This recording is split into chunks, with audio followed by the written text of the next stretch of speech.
नमस्कार। यो हो समाचारमा स्वागत छ। म शशि नेपाल। म रन्जु अधिकारी। सुरु गरौँ अहिलेसम्मका प्रमुख समाचारबाट।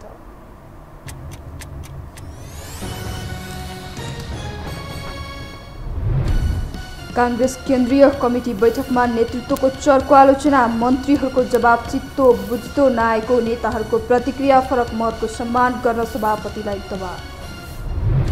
भारत भ्रमणमा रहेका प्रचण्ड विभिन्न राजनीतिक भेटवार्तामा व्यस्त। सन् 1950 को सन्धि पुनरावलोकन गर्नुपर्नेमा जोड। विदेश मन्त्री जयशंकरसँग आर्थिक सहकार्यबारे छलफल।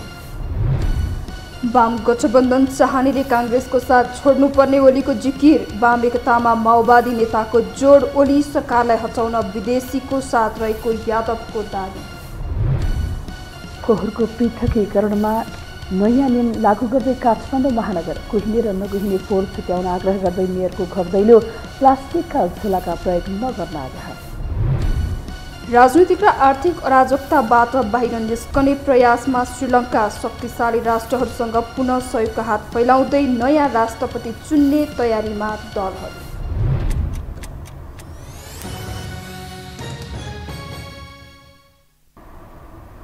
अब समाचार विस्तारमा।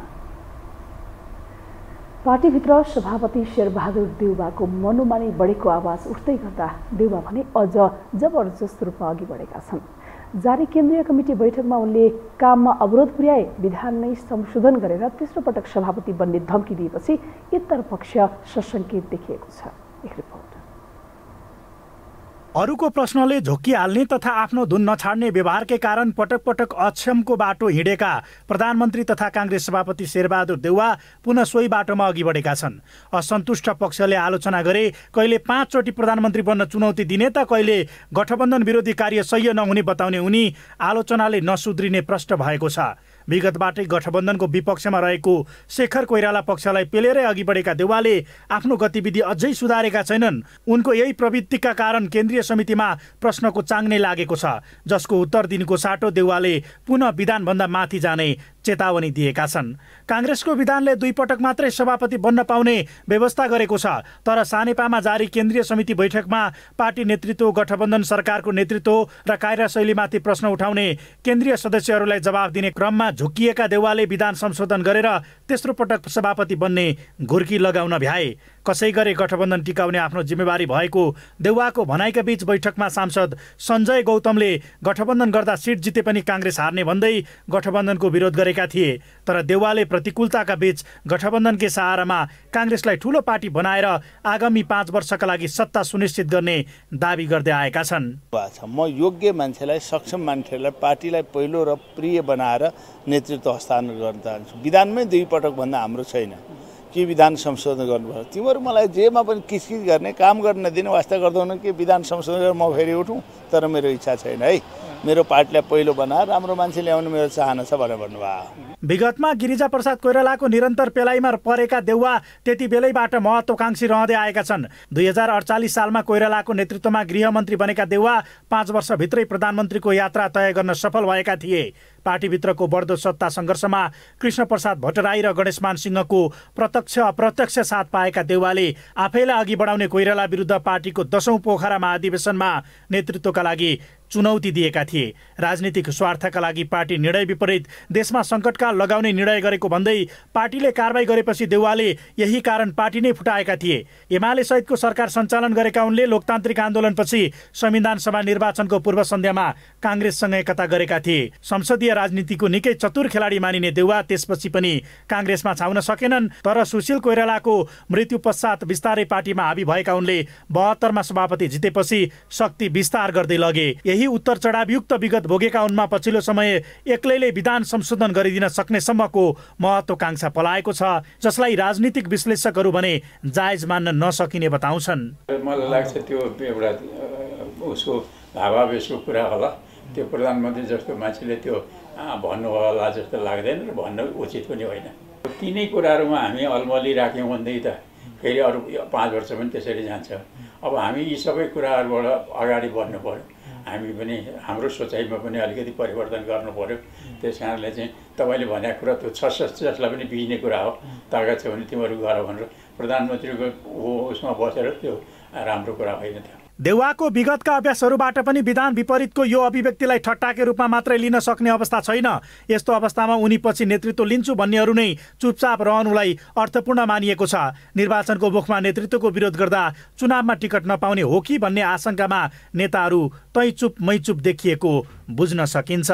यो हो टेलिभिजनका लागि क्यामेरामा डिबी मगरका साथमा कुलचन्द्र विष्ट, काठमाडौँ।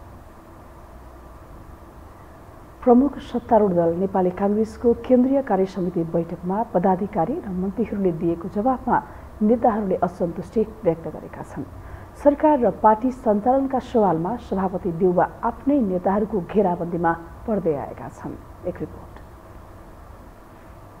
गठबन्धन सरकारको नेतृत्व गरिरहेको प्रमुख सत्तारूढ दल नेपाली कांग्रेस केन्द्रीय कार्यसमितिको बैठकमा पदाधिकारी तथा सरकारमा सहभागी मन्त्रीहरूले आफूमाथि उठेको प्रश्नको जवाफ दिएका छन्। बैठकमा पार्टीको भावी योजना, नीति तथा कार्यक्रम तर्जुमा र गठबन्धनका विषयमा नेताहरूले पेचिलो ढंगबाट आफ्नो भावना पोखेका छन्। संस्थापन पक्ष यथाशक्य छिटो बैठक सकाउने होडमा रहे पनि इतर पक्षले सरकार र पार्टी सञ्चालनका सवालमा तीव्र आलोचना गरेपछि बैठक लम्बिरहेको छ।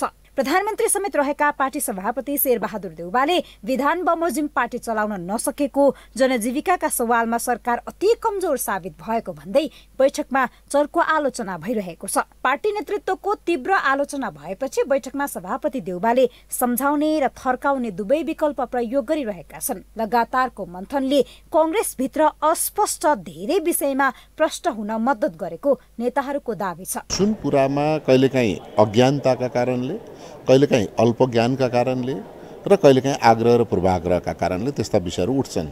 जुन विषयहरू अल्प ज्ञानका कारणले उठेका थिए त्यो सम्बन्धित व्यक्तिले जवाफ दिनुभयो, प्रश्न भइहाल्यो।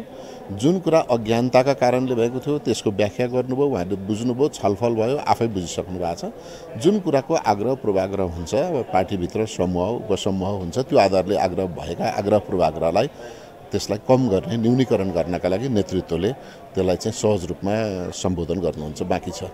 मन्त्रीहरूले सके जति सरकारको बचाउ गर्नु स्वाभाविक हो। पार्टी नेतृत्व र सरकारलाई जनजीविका प्रति ध्यानाकर्षण गराउनका लागि आलोचना गर्नै पर्ने कतिपय नेताको बुझाइ छ। यसलाई आलोचनाका रूपमा भन्दा पनि खुला छलफल मान्नुपर्ने नेताहरूको तर्क छ। अहिले जुन कमी कमजोरी केही कुरा देखिया छ भनेपछि अहिले चाहिँ महँगी जुन चाहिँ छ यो एउटा जनजीविकाको सवालमा यो पेट्रोलियम पदार्थका कारणले, अब यो युक्रेन र रसियाका वारका कारणले यहाँ चाहिँ खाद्यान्न पनि महँगो भइरहेको छ। यो त यथार्थ हो नि, खाद्यान्न लगायत धेरै कुरा महँगो पनि भइरहेको छ। त्यसलाई कसरी हामीले चाहिँ न्यूनीकरण गर्न सक्छौँ, जनतालाई कसरी राहत दिन सक्छौँ भन्ने सम्बन्धमा खुल्ला छलफल भइरहेको छ। अब यसलाई विरोध अथवा आलोचनाको रूपमा होइन नि, यथार्थ त महँगी भएकै हो। त्यसलाई कसरी चाहिँ न्यूनीकरण गर्न सकिन्छ भनेर छलफल भएको छ र पार्टी र सरकार भनेको एक आपसको चाहिँ परिपूरकै भएको हुनाले यो विरोध होइन र आगामी दिनमा कसरी सुधारउन्मुख हुन सकिन्छ भन्ने नै हो।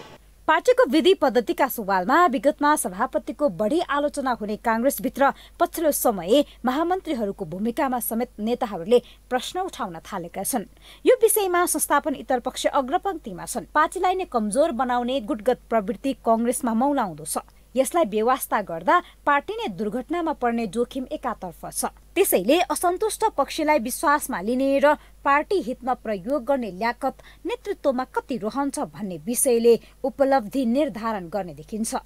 यो हो टेलिभिजनका लागि क्यामेरामा शिर श्रेष्ठका साथमा निम्लेकी शेर्पा, काठमाडौँ। अब बाँकी समाचार।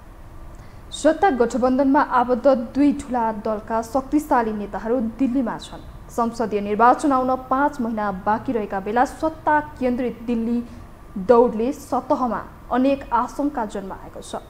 आखिर के पाक्दैछ दिल्लीमा? एक रिपोर्ट। आगामी निर्वाचन मार्फत पनि सायद प्रधानमन्त्रीमा शेरबहादुर देउवा नै आउनेछन् र उनको कार्यकाल मात्र 2.5 वर्षको हुनेछ। त्यसपछि प्रचण्डले प्रधानमन्त्रीको सिंहासन सम्हाल्नेछन्। तर आधा सहमतिमा देउवा पनि ओली जस्तै निस्किए के होला? प्रचण्डलाई विगतमा ओलीसँग खाएको धोकाले ऐठन पारेको छ र उनी पुरापुर सहमति खोज्न दिल्लीको दिलदार घरमा डेरा खोजिरहेका छन्। त्यसका लागि उनलाई प्रधानमन्त्री पत्नी आरजू राणा देउबाले ढाडस दिने काम गरेकी छिन्। सायद प्रधानमन्त्री देउबाकै प्रतिनिधिका रूपमा एक साता अघि दिल्ली गएकी आरजूले सबै चाँजो पाँजो मिलाएपछि प्रचण्ड शुक्रबार अदृश्य उद्देश्य र सहमतिका लागि दिल्ली गएका हुन्। प्रचण्ड आरजू बीच दिल्लीको दूतावासमा भएको कोटे भेटले यसकै सङ्केत गरेको छ। अहिलेको यो भ्रमण भारतीय जनता पार्टीका प्रमुख प्रेसिडेन्टको निम्तोमा भएको हो। दुई देशको सम्बन्धलाई अझ बलियो र सुदृढ बनाउने उद्देश्य छ र यो सद्भावना भ्रमण हो। कुनै एउटा विषयमा केन्द्रित गरेर गरिएको भ्रमण होइन। समग्रमा नेपाल भारत सम्बन्धका विविध पक्षहरूको बिचमा नेताहरूसँग चर्चा गर्ने र सकारात्मक वातावरण बनाउने। दिल्लीमा प्रचण्ड आरजूको सक्रियता देखेर यता प्रमुख विपक्षीको सातो गएको छ।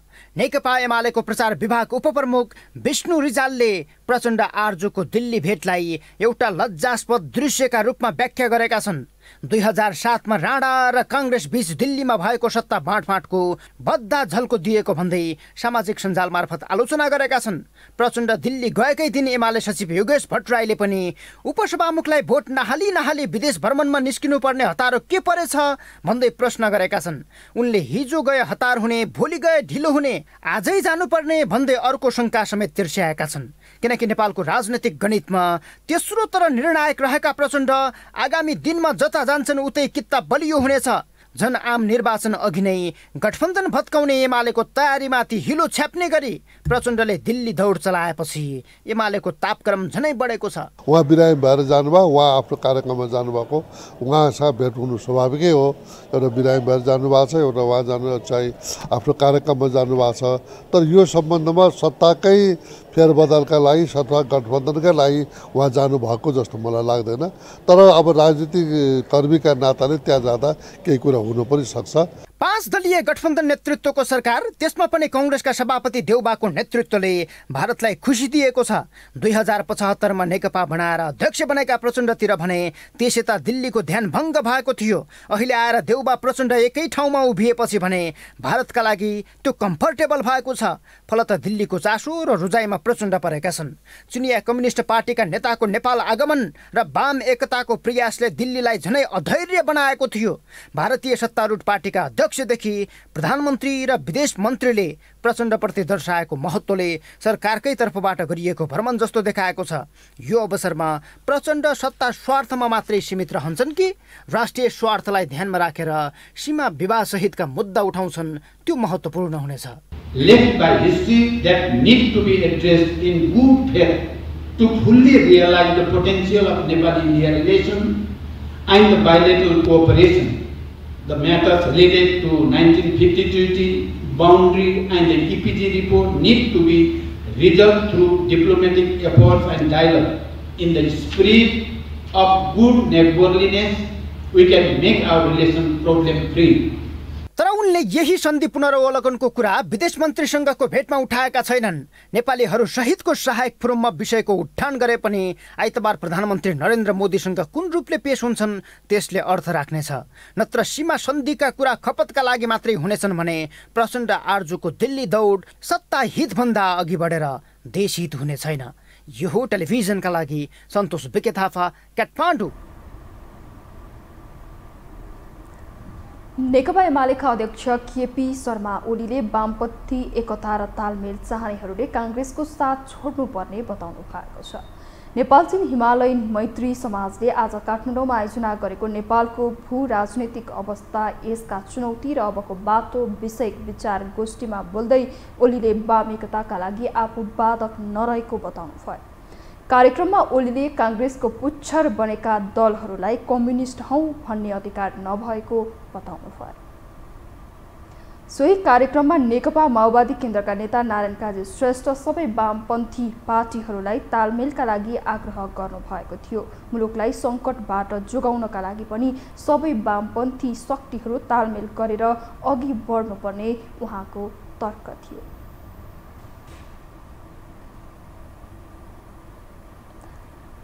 यसैबीच सोही कार्यक्रममा सत्तारूढ जनता समाजवादी पार्टी नेपालका अध्यक्ष उपेन्द्र यादवले केपी ओली नेतृत्वको अघिल्लो सरकारलाई हटाउने काममा विदेशीको साथ रहेको बताउनु भएको छ। पूर्व उपप्रधानमन्त्री एवं परराष्ट्र मन्त्री समेत रहनुभएका अध्यक्ष यादवले भू राजनीतिक प्रभावकै कारण ओली प्रधानमन्त्रीबाट पूर्व प्रधानमन्त्री बन्नु भएको खुलासा गर्नुभएको हो। उहाँले नेपालको राजनैतिक कतै न कतै भू राजनीतिक प्रभाव देखिँदै आएको पनि स्पष्ट पार्नुभयो। अध्यक्ष यादवले राजनीतिक अस्थिरताको मूल कारण आन्तरिक भए पनि नेपालमा भने बाह्य प्रभाव पनि सँगै जोडिएर आउने गरेको पनि उल्लेख गर्नुभयो।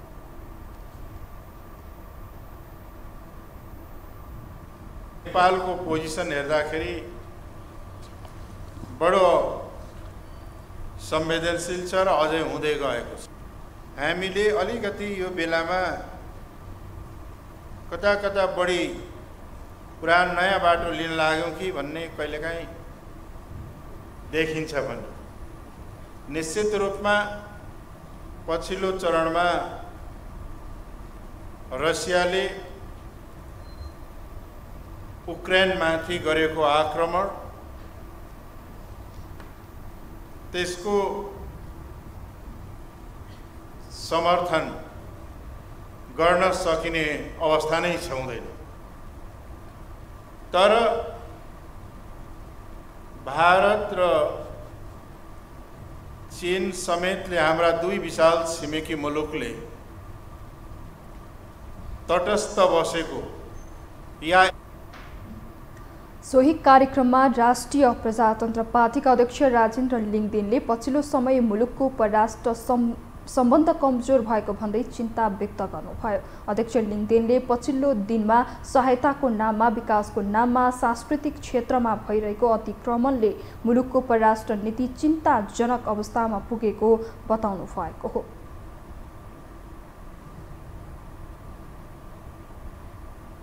हामीसँग समाचार बाँकी नै छन्, अहिलेलाई विश्राम।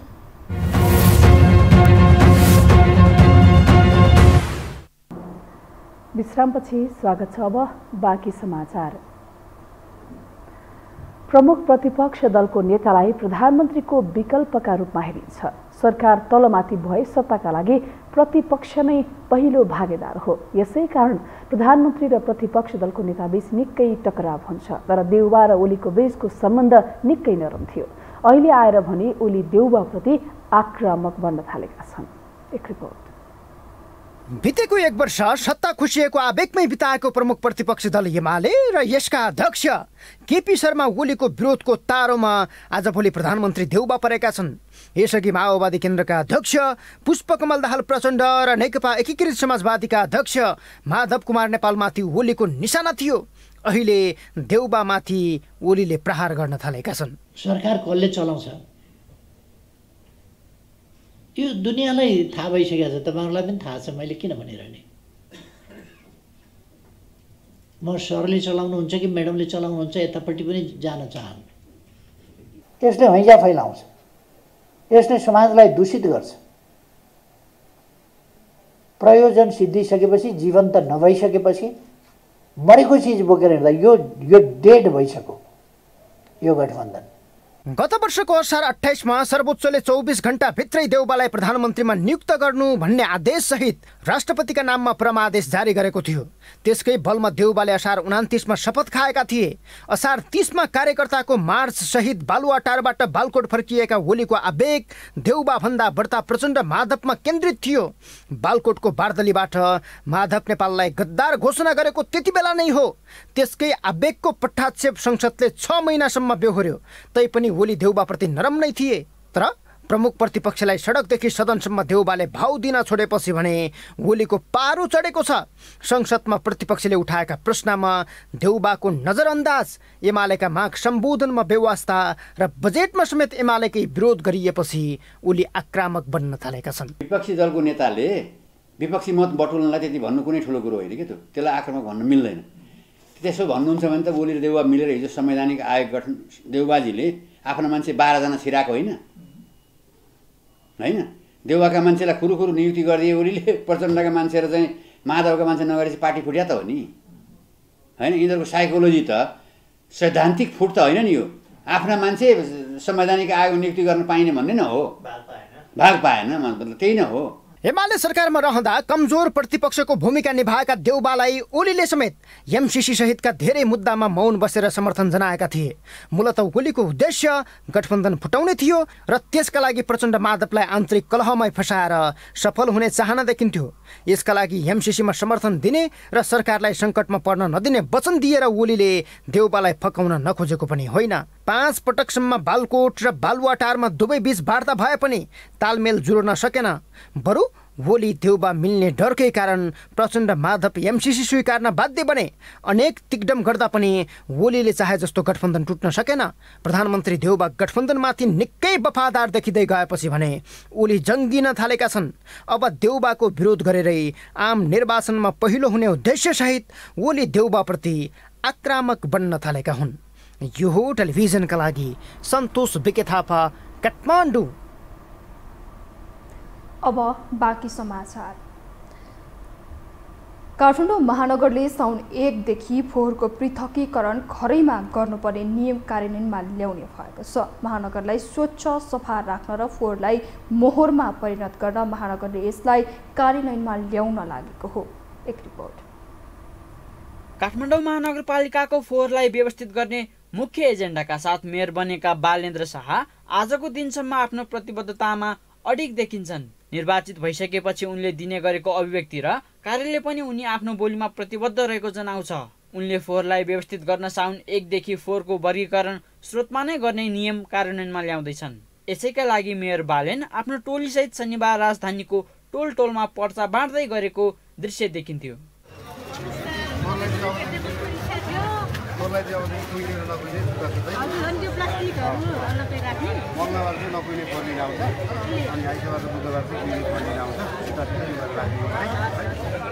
कुहिने र नकुहिने फोहोर छुट्याउँ भन्दै घर दैलो कार्यक्रममा निस्किएका महानगरका मेयर बालेन्द्र शाह यसलाई थप व्यवस्थित गर्न भन्दै फोहोर सङ्कलन गर्ने दिन नै छुट्याएका छन्। महानगर अन्तर्गतको वातावरण तथा कृषि विभागले एक सूचना जारी गर्दै आइतबार र बुधबार कुहिने तथा सोमबार र शुक्रबार नकुहिने फोहोर सङ्कलन गर्ने तय गरेको छ। अब महानगरले तोके बमोजिम नागरिकले फोहोर व्यवस्थापनका लागि सहजीकरण गर्नुपर्ने देखिन्छ। यसअघि पनि सुरु गरिएर प्रभावकारी हुन नसकेको यो कदममा अहिले महानगरवासीको कस्तो तयारी रहेको छ त? खै अब कुहिने एकतिर नकुहिने एकतिर राख्ने भनेको छ। हामी त्यस्तै गरेका छौँ। अब मैले घर बच्चाहरूलाई पनि भनेको छु, श्रीमानलाई पनि भनेको छु, यसरी राख्नुपर्छ, यस्तो गर्नुपर्छ भनेर भनेको छु। अब मनमा एउटा बाल्टीमा राखेर कुहिने जति ठाउँमा नकुहिने जति ठाउँमा राखेर फाल्नुपर्छ त्यसलाई। अब नकुहिने भनेको एउटा प्लास्टिकमा राखेर फाल्यो, कुहिने जति एउटा बाल्टीमा राखेर फालिदिने हो। सबैले सहयोग गर्नु पऱ्यो। अब आजको बालिन सालमा त गर्दा भएन। त्यो त राम्रो कुरा हो। अब तयारी पनि त्यस्तै गरिन्छ। त्यस्तै गर्नुपर्ने भएपछि गर्नु पऱ्यो नि त। कुहिने र नकुहिने छुट्याउनु पर्दछ, राम्रो हो नि। हाम्रो त बारी सारी छैन। अब त्यही फोहोर आउने मोटरमै फ्याँक्नुपर्छ। महानगरले सम्भव भएसम्म जैविक फोहोरबाट गड्यौले वा कम्पोस्ट मल बनाएर कौशी तरकारी र करिसा बारीमा प्रयोग गर्न अनुरोध गरेको छ। यस्तै नकुहिने तर प्रयोगमा आउन सक्ने फोहोरलाई पुनः प्रयोग गरी चक्रिय फोहोर कवाडी सङ्कलनलाई बेचेर आय आर्जन गर्न भनिएको छ। यस्तै प्लास्टिकका झोलाको सट्टा कागज वा कपडाको झोलाको प्रयोगमा जोड दिन पनि महानगरले आग्रह गरेको छ। महानगरपालिकाले 1 महिना अघि नै सूचना जारी गरी फोहोर वर्गीकरण गर्ने बारे महानगरवासीलाई सचेत गराइसकेको थियो। पटक पटकको सूचनालाई पनि व्यवस्था गरेर वर्गीकरण नगरी फोहोर बोक्ने गाडीसम्म ल्याए पुनः घरमा नै फर्काइने र कारबाही स्वरूप प्रति व्यक्ति रु 500 जरिवाना समेत गर्ने महानगरको तयारी छ। महानगरको आग्रहलाई व्यवस्था गरे प्राकृतिक स्रोत संरक्षण ऐन 2077 को दफा 51 थ तथा फोहोर मैला व्यवस्थापन ऐन 2068 को दफा 38 थ अनुसार कसुर मानी सजाय गर्ने पनि महानगरपालिकाले जनाएको छ। यो हो टेलिभिजनका लागि क्यामेरामा डिबी मगरका साथ निरज कोइराला, काठमाडौँ। पछिल्लो 24 घण्टामा 205 जनामा कोरोना भाइरस संक्रमण पुष्टि भएको छ। स्वास्थ्य तथा जनसङ्ख्या मन्त्रालयका अनुसार 3090 परीक्षणमा 205 जनामा संक्रमण पुष्टि भएको हो।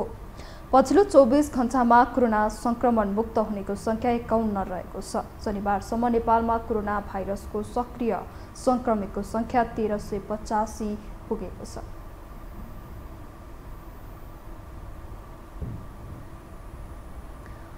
पूर्वी मोरङका मानिसका लागि सामुदायिक वनको निगुरो आय स्रोतको माध्यम बनेको छ। स्थानीय बजारदेखि काठमाडौँका भान्सासम्म पुग्ने यही निगुरोले हजारौंको संख्यामा मानिसलाई रोजगारी दिएको छ। रिपोर्ट। सामुदायिक वनमा पाइने निगुरोबाट नै सयौं परिवारले रोजगारी पाएका छन्। निगुरो बेचेर नै उनीहरूको दैनिक जीवन गुजारा हुने गरेको छ।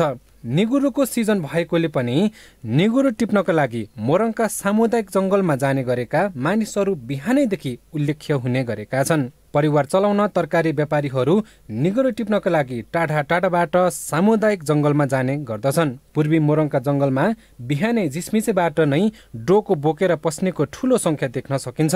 चैत महिनादेखि कार्तिकसम्मको निगुरो पाइने सिजनलाई केन्द्रित गरेर उनीहरू वर्ष दिनको आफ्नो गुजारा चलाउन जंगल धाउँछन्। जंगल पसेका मानिसहरू बिहान 11 बजेसम्ममा डोको भरि निगुरो बोकेर निस्कन्छ। सिराहा सप्तरीदेखि झापाको काँकड भित्तासम्मका व्यापारीहरू निगुरो टिप्न आउने गरेका छन्। पत्थरी, शनिश्चरी, कानेपोखरी, लेटाङ, बाउन्ने, लक्ष्मी मार्ग लगायतका सामुदायिक वनमा प्राकृतिक निगुरो पाइन्छ।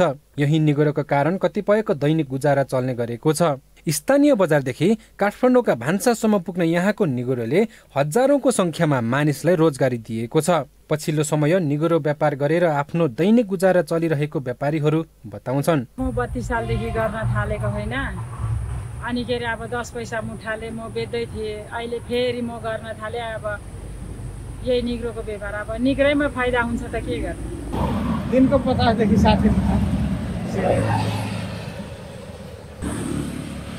17 रुपियाँ लगभग पर्छ। यहाँ 25 रुपियाँले बेच्छु।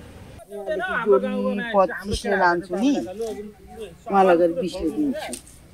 यो सुरुमा लगेर 25, तर भाडा यहाँको यो 50 रुपियाँ बोरा, मान्छेको 50, कानेपोखरी लगेपछि मान्छेको 100, बोराको 100, अनि अटोले फेरि 50 उता सुरुमा झारेको। पत्थरी, शनिश्चरी, लेटाङ, बेलबारी नगरका साझेदारी वन क्षेत्रमा दैनिक 300-400 मानिसले निगुरो टिप्दै आएका छन्। धेरै मजदुरहरूले दैनिक निगुरो बेचेरै परिवार चलाउने गरेका छन्।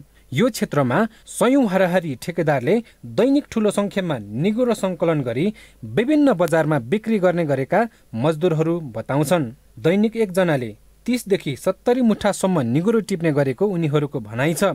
निगुरो टिप्ने एकजनाले दैनिक 400 देखि 600 रुपियाँसम्म त कसैले 2000 सम्म कमाउने गरेको उनीहरू बताउँछन्। अब खरिद भनेको टुङ्गो हुँदैन सर, मुठा हेरेर पनि हुन्छ। कसैको 15 लगाइन्छ, कसैको 12 मात्रै लगाइन्छ होइन, त्यो हेरेर हुन्छ। अनि तपाईँको आफ्नो आफ्नो मान्छे हुन्छ, अर्काको मान्छेको उठाउनु पाइँदैन। यहाँ आफूले मान्छे लगाएको हुन्छ टिप्ने मान्छे। अब तपाईँको सम्झिनुहोस् न, यहाँबाट तपाईँको पूर्वको चाहिँ मेचीसम्म नै जान्छ र अब पश्चिम भनेको धरानसम्म, काठमाडौँसम्म जान्छ। अहिले काठमाडौँ बन्द भएको छ।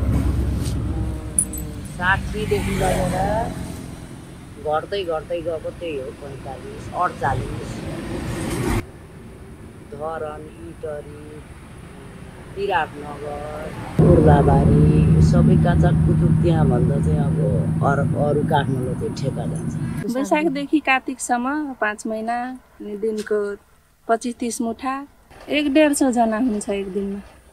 थुप्रै हुन्छन् मान्छे त भन्नाले अब लगभग यहाँ हाम्रो गाउँबाट पनि 60 जना 65 जना जान्छ। 30 मुठादेखि 35 मुठा, 30 मुठा 1000, अनि यहाँ बसेर बेच्यो भने 20 मुठा। निगुरो टिप्न विद्यालय तहमा पढ्ने बालबालिकादेखि कलेज स्तरमा पढ्ने गरेका विद्यार्थीहरू समेत बिदाका समयमा निगुरो टिपेर पढाइ खर्च जुटाउने गरेका छन्। पूर्वी मोरङमा पाइने अर्ग्यानिक तरकारी निगुरोलाई ब्रान्डिङ गर्न सके परदेशकै आम्दानीको स्रोत बन्न सक्ने प्रचुर सम्भावना रहेको उनीहरूको भनाइ छ। हामीसँग अन्तर्राष्ट्रिय र खेल समाचार बाँकी नै छन्, अहिलेलाई विश्राम।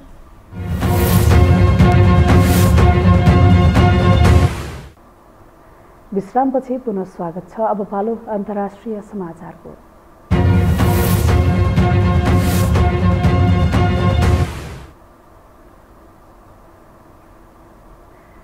नयाँ राष्ट्रपतिको खोजीमा रहेको श्रीलङ्का राजनीतिक र आर्थिक अराजकताबाट बाहिर निस्कने प्रयासमा छ। यसका लागि उसले शक्तिशाली राष्ट्रहरूसँग पुनः एकपटक सहयोगको हात फैलाएको छ। एक रिपोर्ट। राष्ट्रपति गोटाबाया राजापाक्सेले देश छाडेर राजीनामा दिएपछि श्रीलङ्काले राजनीतिक र आर्थिक अराजकताबाट बाहिर निस्किने बाटो खोजिरहेको छ। प्रधानमन्त्री रनिल विक्रमसिंघेले शुक्रबार अस्थायी नेताको रूपमा शपथ ग्रहण गरेका छन्। उनलाई सत्तारूढ दल गठबन्धनको साथ रहेको छ। आर्थिक मन्दीका कारण श्रीलङ्काले खाना, इन्धन र अन्य आधारभूत आपूर्तिको तीव्र अभावको सामना गरिरहेको छ। राजनीतिक सङ्कटले थप अन्योलता सृजना गरेको छ। भलै जारी कर्फ्यू हटाएपछि राजधानी कम्बोमा पसलहरू खुल्न थालेका छन्। नयाँ राष्ट्रपतिको चयनको प्रक्रिया शनिबारबाटै सुरु भएको छ। संसदले जुलाई 20मा मतदान गर्ने अपेक्षा गरिएको छ। अन्तरिम राष्ट्रपतिको रूपमा शपथ ग्रहण गर्दै गर्दा विक्रमसिंघेले चाँडै नयाँ राष्ट्रपति चयनको वातावरण बनाउने बताएका थिए। सत्तारूढ दलको बहुमत भएका सांसदहरूले राजापाक्से परिवारसँग घनिष्ठ सम्बन्ध भएका विक्रमसिंघेलाई समर्थन गर्ने अनुमान गरिएको छ। तर श्रीलङ्काका जनताले यसलाई स्वीकार गर्छन् कि गर्दैनन् यसमा भने आशंका कायमै छ। विक्रमसिंघे पेसाले वकिल पनि हुन्। उनी पहिलो पटक सन् 1977मा संसद निर्वाचित भएका थिए र 1989मा रणसिंघे प्रमदासा राष्ट्रपतिमा निर्वाचित भएपछि तुरुन्तै पार्टीमा प्रभावशाली बन्न सफल भएका थिए। उनले पहिलो पटक 1993 देखि 1994सम्म प्रधानमन्त्रीको रूपमा सेवा गरे। इप्पावाला सहरमा उनले सम्बोधन गरिरहेको सभामा बम विस्फोट हुँदा उनी आफै एक हत्या प्रयासबाट बच्न सफल भएका थिए। 2019मा इस्टर सन्डेमा भएको घातक बम विस्फोट हुँदा उनी प्रधानमन्त्री थिए, जुन घटना कम्तीमा पनि 250 जनाको ज्यान गएको थियो। यसैबीच 2 दशक सत्तामा हालिमुहाली गरेर राजापक्से परिवारमाथि अवैध रूपमा 5 खर्ब 31 अर्ब डलर देश बाहिर लगेको आरोप पनि छ।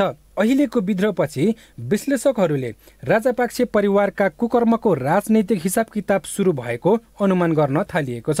श्रीलङ्कामा आर्थिक सङ्कट बढ्दै जान थालेपछि नागरिकमा विरोधको स्वर बढ्न थालेको थियो, जुन राष्ट्रपति निवास र प्रधानमन्त्री कार्यालय कब्जा गर्ने सम्म पुग्यो। जनताको आक्रोश कहाँ पुगेर थामिने हो अहिले नै अनुमान गर्न गाह्रो छ। यो टेलिभिजनका लागि मिङमा शेर्पाको रिपोर्ट। अब पालो खेल समाचारको।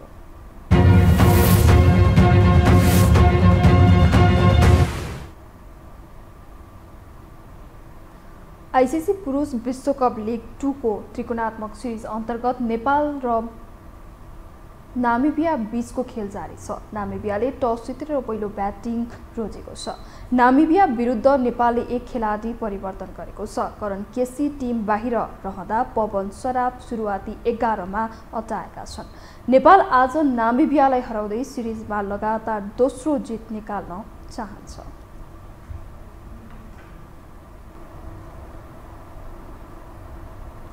यससँगै हामी यो समाचारको अन्त्यमा आइपुगेका छौँ। बिदा हुनु अघि प्रमुख समाचार पुनः एकपटक।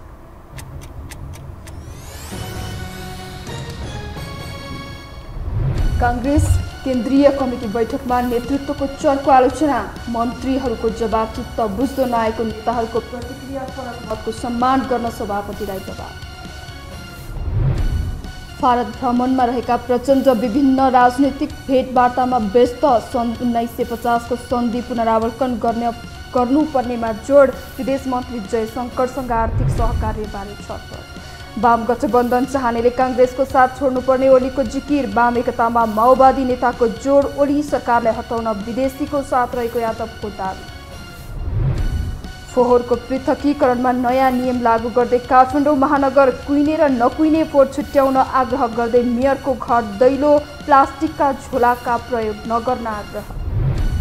राजनीति र आर्थिक अराजकताबाट बाहिर निस्कने प्रयासमा श्रीलङ्का। शक्तिशाली राष्ट्रहरूसँग पुनः सहयोगको हात फैलाउँदै नयाँ राष्ट्रपति चुन्ने तयारीमा दलहरू।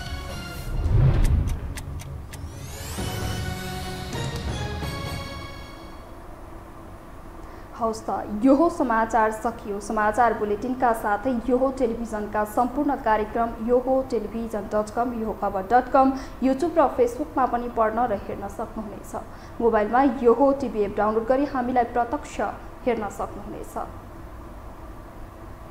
तथ्यसहितको निष्पक्ष समाचार तथा मनोरञ्जनका लागि हेर्दै रहनुहोला यो टेलिभिजन। नमस्कार।